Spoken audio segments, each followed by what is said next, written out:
आज हम डिस्कस करेंगे एमकॉम थर्ड सेम की सेकेंड एमसीक्यू सीरीज, जिसमें फर्स्ट टॉपिक हमारे सामने स्क्रीन पर दिखाई दे रहा है। प्लानिंग के ऊपर हमें डिस्कशन करनी है।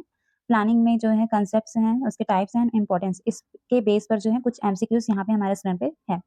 तो फर्स्ट क्वेश्चन है, प्लानिंग क्या होता है? तो प्लानिंग के लिए 4 ऑप्शन दिए गए हैं। This short term, B option बोलता है middle term, C long term या डी फॉर ऑल टर्म। तो प्लानिंग जो होता है शॉर्ट टर्म के लिए भी बनाया जा सकता है, मिडिल टर्म के लिए भी बनाया जा सकता है एंड लॉन्ग टर्म के लिए भी। सो आंसर यहाँ पे हो जाएगा फॉर ऑल टर्म या सभी व्यक्तियों के लिए। सेकंड क्वेश्चन है, नियोजन भविष्य को पकड़ने के लिए बनाया गया पिंजरा है। यह कथन किसका है? A plan is a trap to capture the future. This statement is of option A Newman, option B Hurley या Harley, option C Allen, option D Terry. So plan is trap to capture the future, ये जो sentence है या statement है ये given by है Allen के द्वारा, Elon.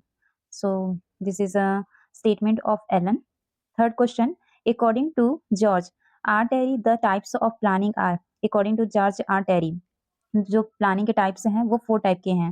According to George R Terry, Terry के अकॉर्डिंग हम देखें तो प्लानिंग जो है 4 टाइप्स के हैं।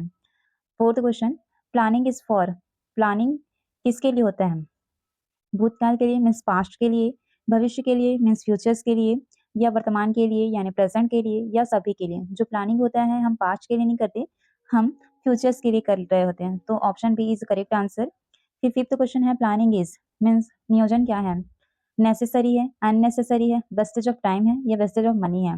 तो प्लानिंग इज नेसेसरी, वो नीड है, आवश्यक है, इसलिए option A is correct, necessary. Question 6, नियोजन का अभिप्राय पूर्व दृष्टि यानी कि प्रीविजन है, किसने कहा है? जो प्लानिंग है वो प्रीविजन है, ऐसा किसने कहा?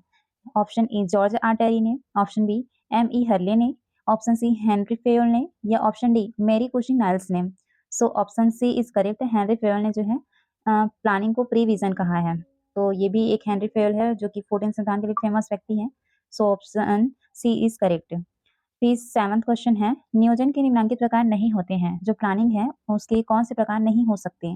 तो ऑप्शन दिया गया है दीर्घकालीन नियोजन मतलब long term planning, option B कहते हैं मध्यकालीन नियोजन मिडिल टर्म के लिए, ऑप्शन सी अल्पकालीन यानी कि short term planning, and option D क एवं ग दोनों, यानी कि क दीर्घकालीन और ग मीन्स अल्पकालीन नियोजन दोनों।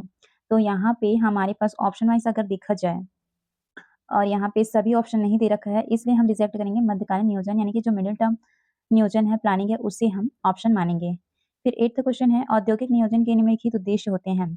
अगर कोई औद्योगिक है तो उनके नियोजन के लिए क्या क्या उनके उद्देश्य होते हैं? तो वो प्रोडक्टिविटी में वृद्धि करेंगे, ऑप्शन ए के अकॉर्डिंग उत्पादकता में वृद्धि करना चाहेंगे, ऑप्शन बी कहता है रोजगार के अवसर में वृद्धि करेंगे, बिल्कुल, ऑप्शन सी निर्यात को प्रोत्साहन करना, या ऑप्शन डी इनमें से सभी, बिल्कुल। कोई औद्योगिक के लिए प्लानिंग कर रहा है तो इन सभी बातों का ध्यान रखेगा, इसलिए option D is correct answer.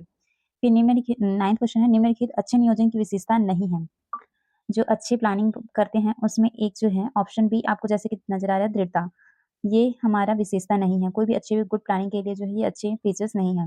बाकी ऑप्शन ए स्पष्ट लक्ष्य है, ऑप्शन सी है निरंतरता, एंड ऑप्शन डी है साधनों का प्रयोग, ये उसके विशेषता हैं, उसके फीचर्स हैं। देन 10th क्वेश्चन, नियोजन के क्षेत्र में निम्नलिखित आते हैं, यानी जो प्लानिंग के जो क्षेत्र हैं उस पे क्या-क्या आते हैं? तो लक्ष्य भी आता है, नियम है, बजट है, ये सारी चीज़ें जब प्लानिंग करते हैं ना तो इन चीज़ों का ध्यान रखा जाता है। सो जितने भी एलिमेंट्स दिख रहे हैं, तत्व दिख रहे हैं, क्षेत्र दिख रहे हैं, ये सारी चीज़ें प्लानिंग करते वक़्त ध्यान में रहता है। तो यहाँ पे ऑप्शन डी हो जाएगा इनमें से सभी। फिर हम बात करेंगे आगे की, और भी हमारे स्क्रीन पे दे रखा है। जैसे कि यहाँ पे आप देख पा रहे हैं इंग्लिश में सारे ही प्लानिंग के क्वेश्चन दिख रहे हैं। तो फर्स्ट क्वेश्चन यहाँ पे फिर से आता है, planning is a determination of, planning is a determination of, option A post course of action, present course of action, future course of action, या ऑल ऑफ दिस। तो यहाँ पे जो planning is determination of all, present post and futures, ये सबका determination करता है, लेकिन खास तौर पर फ्यूचर्स के लिए। And second question, planning is essential at, अभी हमने जस्ट डिस्कस किया प्लानिंग के लिए हर लेवल में प्लानिंग करना जरूरी है, lower level, middle level and higher level, every level में जो है प्लानिंग की नीड पड़ती ही है। Then third question, planning involves selecting, option A different courses, option B supplementary courses, option C alternative courses, या फिर option D none of this. तो प्लानिंग इन्वॉल्व्स सेलेक्टिंग, ऐसा कुछ भी इससे क्लियर नहीं होता, so none of this. Then fourth question, in planning assessing the situation is the first step, intermediate step, last step या none of these. In planning, assessing the situation is the first step. First जो step होता है वो planning ही होता है. सो fourth का जो answer है वो option A, first step. And fifth question, in planning executing plans is the, in planning executing plans is the, just हमने भी डिस्कस किया फोर्थ क्वेश्चन में first step. So fifth question का आंसर भी फर्स्ट स्टेप ही होगा. Six question है, planning is job oriented, main oriented, goal oriented या none of this. तो ये सबको पता है, इसका आंसर क्या होगा? Planning is a goal oriented. हम किसी गोल को अचीव करने के लिए क्या करते हैं? प्लानिंग करते हैं. सो सिक्स का आंसर होगा option C. Planning is a primary function, secondary function, supplementary function या none of this. So planning is a primary function. ये कौन सा फंक्शन होगा? Planning primary function. Last question, planning is a backward looking, forward looking, both A and B, means backward looking and forward looking, and last D, none of these. So planning is a forward looking. Planning जो होता है किस लिए हम prepare करते हैं? Forward looking के लिए. एंड आगे हम डिस्कस करते हैं. यहाँ पे आप देख पा रहे हैं हमारा प्लानिंग स्टॉप हो गया, मीन्स खत्म हो गया. अब हम डिस्कस करेंगे ऑर्गेनाइजिंग के बारे में. तो ये मैनेजमेंट का सेकंड फंक्शन है. फर्स्ट फंक्शन मैनेजमेंट का जो है प्लानिंग था, उस पर हमने डिस्कस किया. एंड जो है यहाँ पे ऑर्गेनाइजिंग दिख रहा है, जिसके meaning, nature, process, principles and significance, इस पर बेस्ड कुछ हम ऑब्जेक्टिव टाइप क्वेश्चंस करेंगे. तो सबसे पहले आपके स्क्रीन पे ये रहा, संगठन प्रक्रिया के कदम है. संगठन means organisation. The organisation steps are. तो यहाँ पे जो है आपका ऑप्शन 2, 4, 6 और 8. तो ऑर्गेनाइजिंग जो है बेसिकली उसके कितने स्टेप्स हैं? 8 टाइप के स्टेप्स हैं. 8 स्टेप्स हैं. Second question, according to Koontz and O'Donnell the organising steps are. यहाँ पे ऑप्शन दे रखे हैं 4, 6, 7, 8. तो यहाँ पे जो आंसर है वो 8 नहीं है. According to Koontz and O'Donnell के हम देखें तो ऑर्गेनाइजेशन के 7 स्टेप्स हैं. नॉर्मली ऐसा पूछा जाए, कोई भी प्रोफेसर का नाम नहीं है तो हम ऑर्गेनाइजिंग के 8 स्टेप बताएंगे. बट कुंज एंड ओडोनेल के अकॉर्डिंग हम देखा जाए तो ऑर्गेनाइजिंग 7 स्टेप्स में है. नेक्स्ट थर्ड क्वेश्चन है, इन एन एंटरप्राइजेस या enterprise organising is established by top management, middle management, lower management and board of directors. So यहाँ पे in an enterprises organising is established by top management. जो organisation है वो establish किया जाता है टॉप मैनेजमेंट के द्वारा. फोर्थ क्वेश्चन, गलत संगठन संरचना व्यावसायिक निष्पादन को रोकती है तथा यहाँ तक कि उसे नष्ट कर देती है. यह कथन किसका है? Wrong organizing structure prevent business performance up to the extent that it destroy it. This statement is of. So option है Drucker, Terry, Allen and Bridge. So option A is correct. Drucker. According to Drucker, wrong organizing structure prevent business performance up to the extent that it destroy it. Then fifth question, the founder of functional organization is. जो क्रियात्मक संगठन है उसके founder कौन है? Appley. Option C is right answer, Appley. फिर six question है, संगठन संरचना के प्रारूप हैं. The forms of organisation structure are 7, 6, 5, 4. So हमने जितना भी देखा कि ऑर्गेनाइजेशन के कुछ स्टेप्स हैं, तो 8 भी है, 7 भी है, और इसके जो फॉर्म्स होते हैं वो 7 है. So the forms of organisation structure is 7. Next हम आगे देखते हैं कि हमारे स्क्रीन पर और क्या क्वेश्चन हैं.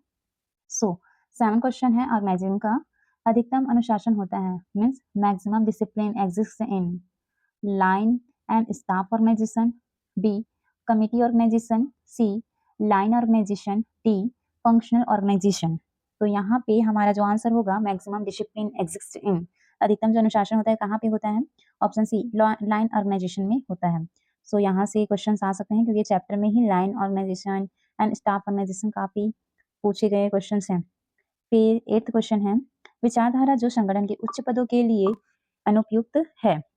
विचारधारा जो संगठन के उच्च पदों के लिए अनुपयुक्त है, means this the theory unsuitable for higher post of organisation is modern theory, traditional theory, neo traditional theory या नन ऑफ दिस. सो यहाँ पे अनसुटेबल कौन सा वाला थ्योरी हो जाएगा? Traditional theory. So this is answer of question number 8. And हम discuss करेंगे आगे और भी जो है ऑर्गेनाइजिंग के क्वेश्चन दे रखे हैं, जैसे यहाँ पे प्योर हिंदी में अब दे रखा है, उसको हम पढ़ेंगे और उसके आंसर निकालेंगे. तो पढ़िए यहाँ पे फर्स्ट क्वेश्चन, संगठन 2 या अधिक व्यक्तियों द्वारा सोच समझकर की गई समन्वित क्रियाओं या प्रभाव का है? किसने कहा है? हर्बर्ट ए साइमन ने, लूथर गुलिक ने, चेस्टर आई बर्नार्ड ने, उर्बिक ने। तो इसका सही आंसर है option C, Chester I Barnard ने। संगठन दो या अधिक व्यक्तियों द्वारा सोच समझकर की गई समन्वित क्रियाओं का या प्रभाव का है। ठीक है, so option C is correct, Chester I Barnard ने।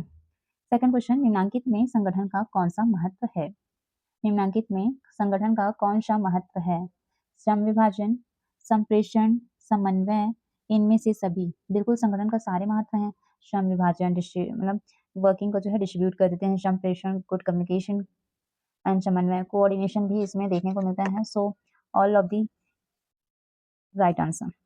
देन थर्ड क्वेश्चन, क्वेश्चन 3 कहता है निम्नलिखित में औपचारिक संगठन का कौन सा गुण नहीं है? इसमें अधिकारों और उत्तरदायित्व की स्पष्ट व्याख्या होती है। इसमें व्यक्तिगत भावनाओं की महत्ता होती है। औपचारिक संगठन में पक्षपात एवं अवसरवादिता के अवसर नहीं रहते। औपचारिक संगठन को कानूनी दर्जा प्राप्त होता है। तो यहाँ पे जो ऑप्शन बी है वो करेक्ट आंसर होगा। इसमें व्यक्तिगत भावनाओं की महत्ता होती है। ऐसा कुछ व्यक्तिगत इंडिविजुअल किसी की भावनाएं या इंसेंटिव्स को टीचर्स नहीं मान सकते किसी ऑफिशियल ऑर्गेनाइजेशन के लिए। तो थर्ड क्वेश्चन का आंसर बी हो जाएगा, ये कोई औपचारिक संगठन का गुण नहीं है। फिर है फोर्थ क्वेश्चन, अनौपचारिक संगठन एक प्रक्रिया है जिसमें व्यक्ति निरंतर एक दूसरे के संपर्क में रहते हैं कि उनके संबंधों का नियंत्रण औपचारिक संगठन द्वारा नहीं किया जाता, वरन एक दूसरे से अन्य संपर्क करते हैं। किसने कहा है? तो इसको भी चेस्टर आई बर्नार्ड ने ही कहा है। अनौपचारिक संगठन एक ऐसी प्रक्रिया है जिसमें व्यक्ति निरंतर एक दूसरे के संपर्क में रहते हैं। ओके, यहाँ पे अनौपचारिक संगठन मतलब ऐसे व्यक्ति जो निरंतर क्या है, एक दूसरे से संपर्क में रहते हैं और उनके संबंधों का नियंत्रण या औपचारिक संगठन द्वारा नहीं किया जाता। सो दैट इज अनौपचारिक संगठन। और ऐसा इसने किसने कहा? चेस्टर आई बर्नार्ड ने। Option C. फिफ्थ क्वेश्चन, निम्नलिखित संगठन के कौन सा तत्व नहीं है? निम्नलिखित जो संगठन है उनके तत्व नहीं है मानव समूह, विभागीकरण, अभौतिक संसाधन या संप्रेषण। अभी जस्ट हमने पिछले क्वेश्चंस में देखा, तो इसके आंसर आपके सामने है सी, भौतिक संसाधन। That is not the answer of या that is not the element of a संगठन और ए ऑर्गेनाइजेशन। सिक्स क्वेश्चन, नीति निर्माणक अभिकरणों को कहा जाता है? नीति निर्माणक अभिकरणों को क्या कहते हैं? तो लाइन अभिकरण कहते हैं, लाइन ऑर्गेनाइजेशन कहते हैं। Okay, option A is correct. Seven question है, निम्नांकित लाइन या रेखा अभिकरण की विशेषता नहीं है। लाइन या रेखा अभिकरण की विशेषताएं कौन सी नहीं है? निर्णय लेना, आदेश जारी नहीं करना, अधीनस्थ पर नियंत्रण या निर्देशन। तो सिंपल है इसका आंसर बी, आदेश जारी नहीं करना। ये विशेषताएं नहीं है किसका? लाइन या रेखा अभिकरण की। एट्थ क्वेश्चन, निम्नांकित कर्मचारी संगठन का एक उदाहरण है। निम्नांकित कर्मचारी संगठन का एक उदाहरण है जनरल मैनेजर, अधीक्षक, विधि विशेषज्ञ या फोरमैन। ऑप्शन जो एट्थ का आंसर है वो विधि विशेषज्ञ है। निम्नांकित कर्मचारी संगठन का एक उदाहरण है विधि विशेषज्ञ। ओके, बाकी में जैसे कि अधीक्षक है, जनरल मैनेजर है, तो वो एक पोस्ट हो गया, लेकिन विधि विशेषज्ञ में ये हमारा आंसर है कर्मचारी संगठन का। संगठन की हम बात करें ना, so option C is correct. फिर नाइन्थ है, निम्नांकित क्रियात्मक संगठन एक गुण नहीं है। निम्नांकित क्रियात्मक संगठन एक गुण नहीं है। विशिष्टीकरण, संविभाजन, पर्यवेक्षण या निर्देश की मीन्स एकता, निर्देश की एकता। तो यहाँ पे ऑप्शन डी इज करेक्ट। क्रियात्मक संगठन एक गुण नहीं है किसकी? निर्देश की एकता का। फिर 10वां क्वेश्चन है, निम्नांकित पार्श्व संगठन का भाग नहीं है। कौन भाग नहीं है यहाँ पे? वित्त प्रबंधक, उत्पादन प्रबंधक, विक्रय प्रबंधक या महाप्रबंधक। तो पार्श्व संगठन का भाग नहीं है, वो है ऑप्शन डी महाप्रबंधक। ये कोई पार्श्व संगठन का भाग नहीं है। देन लास्ट क्वेश्चन है, संगठन के शास्त्रीय सिद्धांत की कौन सी विशेषताएं नहीं? संगठन के शास्त्रीय सिद्धांत की कौन सी विशेषताएं नहीं है? यह अनौपचारिक संगठन से संबद्ध है, यह विभाजन के सिद्धांत का समर्थन करता है, यह केंद्रीकरण के सिद्धांत का समर्थन करता है, यह समन्वय के सिद्धांत पर आधारित है। सो ऑप्शन ए, यह अनौपचारिक संगठन से संबद्ध है। इस शास्त्रीय सिद्धांत की कौन सी विशेषताएं नहीं है? यही फर्स्ट अनऑफिशियल जो ऑर्गेनाइजेशन की बात कर रहे हैं ना, वही नहीं है। फिर आगे हम देखते हैं, सामाजिक मनोवैज्ञानिक दृष्टिकोण के प्रमुख प्रवर्तक कौन है? सामाजिक मनोवैज्ञानिक दृष्टिकोण के प्रमुख प्रवर्तक हैं Elton Mayo. Elton Mayo is the right answer. सामाजिक मनोवैज्ञानिक दृष्टिकोण के प्रमुख प्रवर्तक कौन है? एल्टन मेयो है। 13 क्वेश्चन है, नौकरशाही विचारधारा के प्रतिपादक है। नौकरशाही विचारधारा किसकी देन है भैया? ये है मैक्स वेबर, यानी कि option B is correct. Max Weber या वेबर बोल सकते हैं। नौकरशाही जो विचारधारा है उसके जो प्रतिपादक है वो कौन है, या स्टार्ट करने वाला कौन है, तो मैक्स वेबर। 14 क्वेश्चन, व्यवहारवादी विचारधारा की निम्नलिखित विशेषताएं हैं। व्यवहारवादी विचारधारा की क्या विशेषताएं हैं, तो देखिए, मानदंडों का मूल्यांकन करना, प्रभाव की स्वीकृति करना, संगठनात्मक मनोबल, तो ये सारे हैं ऑप्शन। वैसे भी इनमें से सभी दे रखा है, अधिकतर आपने एनालिसिस किया होगा कि जब भी ऑल वाले ऑप्शन रहते हैं सो 90% आंसर इनमें से सभी ही होता है, तो यहाँ पे भी वही है। फिर 15 क्वेश्चन कहता है निम्नांकित विभाग की विशेषताएं हैं। निम्नांकित विभाग की विशेषताएं हैं, तो देखिए क्या क्या विभाग हैं। यह संगठन की संपूर्ण क्रिया का एक भाग है। इसमें व्यक्तियों व क्रियाओं दोनों का समूहीकरण किया जाता है। इसमें विशिष्टीकरण को अपनाया जाता है। यह उपर्युक्त सभी, तो यहाँ पे विभाग की जो विशेषताएं हैं वो सभी है। फिर है क्वेश्चन, निम्नांकित विभाग का कौन सा सिद्धांत नहीं है। विभाग का कौन सा सिद्धांत नहीं है, समन्वय करना, नियंत्रण करना, केंद्रीकरण या विशिष्टीकरण। तो यहाँ पे जो ऑप्शन सी है केंद्रीकरण, दिस इज नॉट ए सिद्धांत ऑफ विभाग, विभाग का ये कोई सिद्धांत नहीं है केंद्रीकरण करना, ये सेंट्रलाइजेशन करना। फिर 17th है, क्रियात्मक विभागीकरण में निम्नांकित विभाग आते हैं। क्रय विभाग, उत्पादन विभाग, वित्त विभाग या इनमें से सभी। 17 में लिखा है क्रियात्मक विभागीकरण में निम्नांकित विभाग आते हैं। कौन कौन से विभाग आते हैं। क्रियात्मक विभागीकरण बोलते ही आपके दिमाग में चलना चाहिए कि क्रय विभाग है, उत्पादन विभाग है, वित्त विभाग है, सभी इसमें आते हैं। किसमें, क्रियात्मक विभागीकरण में। नेक्स्ट क्वेश्चन है, उत्पादन के आधार पर विभागीकरण के निम्नलिखित लाभ हैं। कुशलता तथा विशिष्टीकरण, प्रबंधकीय लागत में वृद्धि, कार्यों का दोहराव, उपर्युक्त कोई नहीं। सो उत्पादन के आधार पर यदि देखिए तो विभागीकरण के क्या लाभ है, कुशलता तथा विशिष्टीकरण का। ऑप्शन ए करेक्ट है। निम्नांकित कौन सा विभाग या कौन सा विभागीकरण का आधार नहीं है।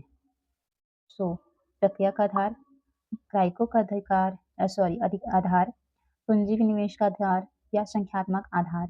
निम्नांकित में से जो है विभागीकरण का आधार नहीं है। जो पूंजी निवेश दिख रहे हैं, कैपिटल इन्वेस्टमेंट, ये जो है नहीं है आपका आधार, विभागीकरण का आधार नहीं है पूंजी निवेश का आधार। फिर अब हम डिस्कस करेंगे सेंट्रलाइजेशन एंड डिसेंट्रलाइजेशन की एमसीक्यू, जिसमें फर्स्ट क्वेश्चन दिया गया है सेंट्रलाइजेशन एंड डिसेंट्रलाइजेशन से। फर्स्ट क्वेश्चन है, centralization is suitable for small enterprises, middle size enterprises, large enterprises. जो सेंट्रलाइजेशन है वो स्मॉल एंटरप्राइजेस के लिए जो सुटेबल है, means option A is correct. फिर है decentralization is suitable for, just opposite हो जाएगा। सेंट्रलाइजेशन स्मॉल एंटरप्राइजेस के लिए है, तो जो डिसेंट्रलाइजेशन है किसके लिए हो जाएगा, लार्ज साइज एंटरप्राइजेस के लिए। वो किसके लिए जो है उपयुक्त है, वो डिसेंट्रलाइजेशन में लार्ज साइज एंटरप्राइजेस के लिए। Then third question, for lower level managers more suitable is, जो लोअर लेवल मैनेजर्स हैं वो मोर सुटेबल कहाँ पे प्राप्त करते हैं, डिसेंट्रलाइजेशन में। डिसेंट्रलाइजेशन जिसे हिंदी में बोलते हैं विकेंद्रीकरण, इसमें जो है निम्न स्तरीय जो प्रबंधक हैं उनके लिए अधिक उपयुक्त है डिसेंट्रलाइजेशन। देन फोर्थ क्वेश्चन है, workload of top management reduces, तो यहाँ पे भी डिसेंट्रलाइजेशन ही आ जाएगा। Workload of top management reduces, जो टॉप मैनेजमेंट का जो वर्क लोड है वो रिड्यूस कब होता है, जब डिसेंट्रलाइजेशन को वो फॉलो करते हैं। फिर फिफ्थ क्वेश्चन है, केंद्रीकरण का तात्पर्य है, मीन सेंट्रलाइजेशन का क्या मीनिंग है ये पूछा जा रहा है। अधीनस्थों को स्वतंत्रता, समन्वय को प्रोत्साहन, सत्ता का केंद्रीकरण, लोकतांत्रिक प्रक्रिया का विकास। फिफ्थ का भी आंसर सभी को पता है, सेंट्रलाइजेशन बोलने से ही पता चल रहा है केंद्रीकरण। So option C is right, सत्ता का केंद्रीकरण करना सेंट्रलाइजेशन का मीनिंग है। फिर सिक्स क्वेश्चन है, विकेंद्रीकरण भारार्पण से उत्पन्न होने वाला दायित्व का प्रतिमान है।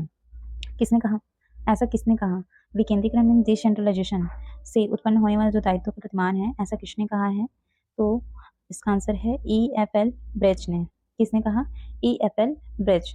उन्होंने कहा है कि डिसेंट्रलाइजेशन भारार्पण से जो है उत्पन्न होने वाले दायित्व का प्रतिमान है। किसने, EFL ब्रेच। फिर आगे हम डिस्कस करेंगे, आगे और भी एमसीक्यू हैं डिसेंट्रलाइजेशन एंड सेंट्रलाइजेशन पर बेस्ड। तो यहाँ पे फिर से फर्स्ट क्वेश्चन दिख रहा है डिसेंट्रलाइजेशन से रिलेटेड। डिसेंट्रलाइजेशन क्या होता है, it reduces burden of chief executive, increases burden of chief executive, does not affect none of this. तो डिसेंट्रलाइजेशन क्या करता है, रिड्यूस करता है बर्डन ऑफ चीफ एग्जीक्यूटिव। ठीक है, so option A is a correct. फिर सेकंड है, when authority is decentralized, initiative of the subordinates. Option A is enhanced. Option B is killed. Option C is not affected. Option D none of these. So second का answer ये होगा is enhanced. When authority is decentralized, initiative of the subordinates is enhanced. Option A is correct.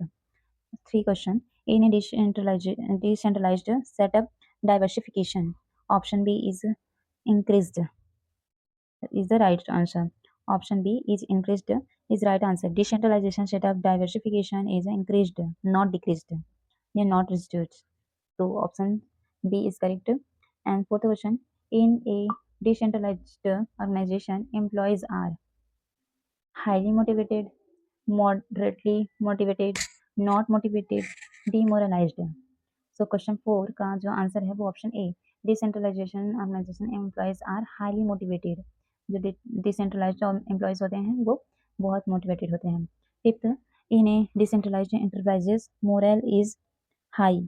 Of course जब highly motivated है तो उनका morale भी high होगा। फिर six, under decentralized setup decisions are taken quickly, taken slowly, not affected, none of this. Under decentralization setup decision, decision का क्या है तो टेकन क्विकली, बड़े फास्ट तरीके से वहाँ पे डिसीजन मतलब टेक ओवर कर लेते हैं।